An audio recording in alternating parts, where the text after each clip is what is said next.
আমি যে পোস্টটা দিয়েছি সেখানে অনেক মন্তব্য এসছে যে আমার কোনো কথাই মেলে না, আমি কেবল আপনাদের গুলবাজি দিয়ে যাই। আমি না কয়েকটা আপনাদের মনে করে দিচ্ছি ঘটনা, তাতে আপনাদের স্মরণ হতে পারে। আপনারা মানুষের ভুলো মন তো, ওই কারণে বলে রোজ পড়াশোনা করো, কিন্তু ভিডিও তো রোজ দেখা সম্ভব নয়। আমি যখন বলছি আর যখন ঘটনাটা ঘটছে তখন আপনাদের মাথা থেকে ইরেজ হয়ে যাচ্ছে, আপনারা তখন আর রিলেট করতে পারছেন না। আপনাদের প্রধানমন্ত্রী শেখ হাসিনা যখন ভারতবর্ষে এসেছিলেন তখন আমি প্রথম বলেছিলাম যে সর্বদলীয় বৈঠক ডেকে তাদের লিখিত সম্মতি আদায় করে শেখ হাসিনাকে রাখার ব্যবস্থা করা হচ্ছে। হলো তাই। প্রথমে বটবাহিনী লিখলো সব বাজে কথা বাজে কথা বাজে কথা, সব বললো ঢপ ঢপ ঢপ ঢপ ঢপ, উনি মিথ্যে আশ্বাস দিচ্ছেন। তারপরে দেখা গেল যে সত্যি শেখ হাসিনাকে সর্বদলের মানে মিলিত সম্মতিতে তাকে রাখা হয়েছে। এরপর হলো ট্রাভেল ডকুমেন্ট। আমি যখন বললাম ট্রাভেল ডকুমেন্ট দেওয়া হলো, সবাই তখন আবার লিখতে শুরু করে দিলেন, না না না না না ট্রাভেল ডকুমেন্ট দেওয়া হচ্ছে না, উনি সব বাজে কথা বলছেন। আলটিমেটলি আপনাদের খবরের কাগজেও বেরোলো যে শেখ হাসিনাকে ট্রাভেল ডকুমেন্ট দেওয়া হয়েছে। আমি বলেছিলাম এই গঙ্গা পানি চুক্তি হবে না, আমি ভুল করে তিস্তা লিখেছি, বলে ফেলেছি তিস্তাটা আলাদা, বলেছিলাম হবে না, আলটিমেটলি হচ্ছে না। আমি বলেছিলাম ট্রান্সশিপমেন্ট বন্ধ হবে, আপনারা বলেছিলেন কোনোদিনই ভারতবর্ষের ক্ষমতা নেই ট্রান্সশিপমেন্ট বন্ধ করার, আমি বলেছিলাম দেখে নেবেন। আমি এটাও বলেছিলাম যে পাকিস্তানকে মারবে, মেরে কোমর ভেঙে দেবে, আপনারা লিখেছিলেন ভারতের কোনোদিন সাহস হবে না পাকিস্তানকে আঘাত করার। সেই পাকিস্তানকে মেরে কিন্তু 8 মে শুইয়ে দিল। আমি আবার বলছি, আবার নতুন করে জিও পলিটিক্স যা হচ্ছে তাতে কি কি হতে পারে, কখন কি হবে আমি সেটা বলেছি, এবার এটাও মিলিয়ে নেবেন। মানে আমি যেগুলো বলেছি আপনাদের স্মরণ করিয়ে দিলাম, দেখুন আপনাদের সেই কথাগুলো আমার মিলেছে কিনা। এখন যে কথাটা আমি বলছি সেটাও আপনাদের মিলবে। এই যে আপনাদের দেশ জোড়া এখন ভারত বিরোধী জিগির একটা উঠেছে না, এই জিগিরে আমাদের দেশের মানুষ কিন্তু উত্তপ্ত হয়ে গেছে। তারা এমএলএ কে বলছে, এমএলএ এমপি কে বলছে, এমপি লোকসভায় বলছে, লোকসভা থেকে রাজ্যসভা আলোচনা হচ্ছে, এই সমস্ত কিন্তু হচ্ছে।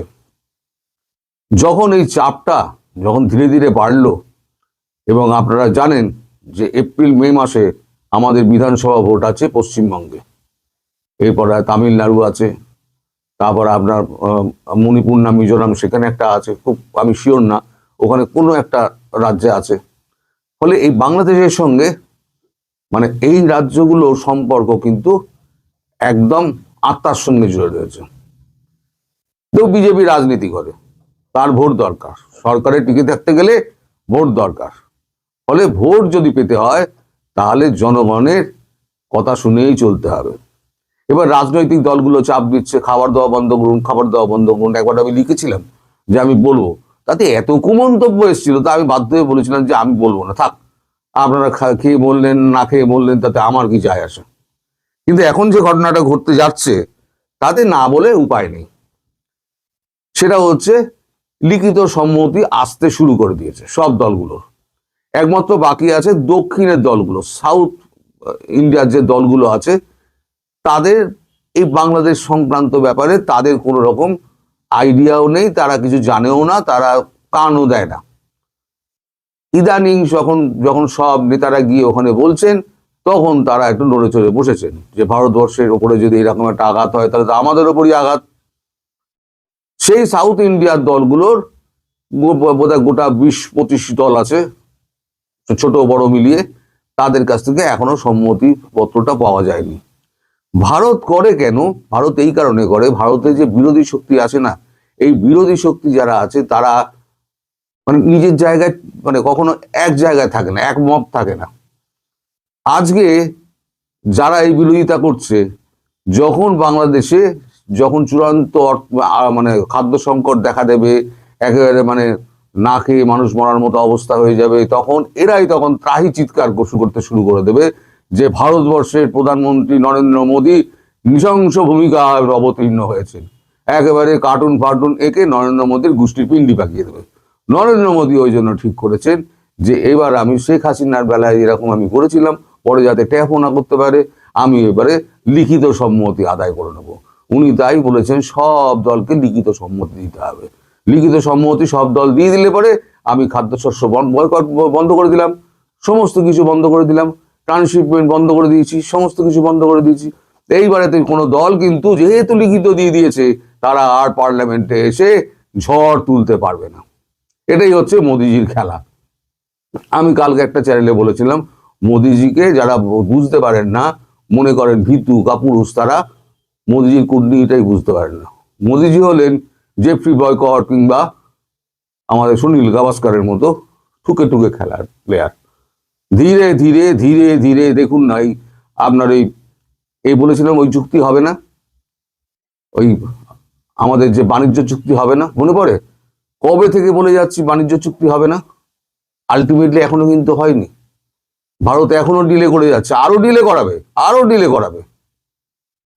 আমি বলেছিলাম এই সরকার হবে না, এই সরকারের ভোটও হবে না, এই সরকার থাকবেও না, ভোট আপনাদের হবে না। আমি শুরুর দিন থেকে বলে যাচ্ছি ভোট হবে না, এখনো বলে যাচ্ছি ভোট হবে না। ভোট হলে পরে তখন আপনি আমাকে গালাগালি দিয়েন। ফলে এখন দেখুন আমি যেগুলো বলেছি সেগুলো কিন্তু সবকটাই সত্য হয়েছে। এখন এই যে অবস্থা দাঁড়িয়েছে তাতে কি হচ্ছে, আমাদের এত ভারত বিরোধিতা করা হয় পদে পদে।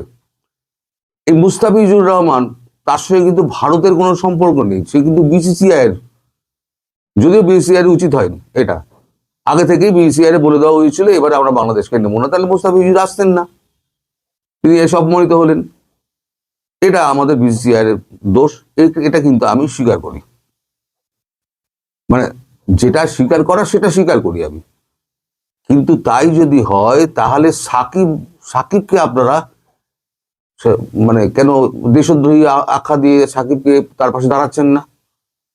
দেশদ্রোহী আখ্যা দিয়ে তার বেলাতে কিছু বলছেন না, তো তখন আপনাদের গায়ে লাগে না, সাকিবের বেলা আপনাদের গায়ে লাগে না।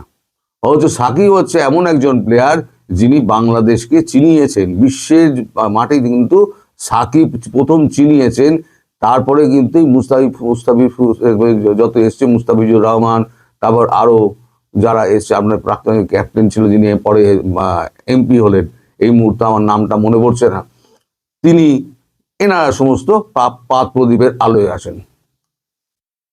এদিকে আপনারা ভারত বিরোধিতা করছেন, ওই দিয়ে চালও নেবেন, আবার তেলও নিচ্ছেন। একজন খুব মজা করে ভালো লিখেছে, মুস্তাফিজুর রহমানকে বার করে দেওয়ার প্রতিবাদে ভারত থেকে বাংলাদেশ 1,80,000 লিটার তেল কিনলো প্রতিবাদে। খুব বুদ্ধিমানের মতো খুব সুন্দর করে লিখেছে, আমি গুছিয়ে বলতে পারলাম না, ব্যাপারটা এরকমই উনি যেটা লিখেছেন। তো এই যে জিনিসগুলো এখন হচ্ছে না, এই যে ভারত বিরোধিতাও করবেন অথচ ভারতের মালও খাবেন, এটাই ভারতবর্ষের মানুষ সহ্য করতে পারছেন না। মানে এদের খেয়ে খেয়ে খেয়ে খেয়ে না অনেক চর্বি জমে গেছে, এখন এদের চর্বি একটু কমানো দরকার, তাই এদের চর্বিটা এখন কমানো হচ্ছে।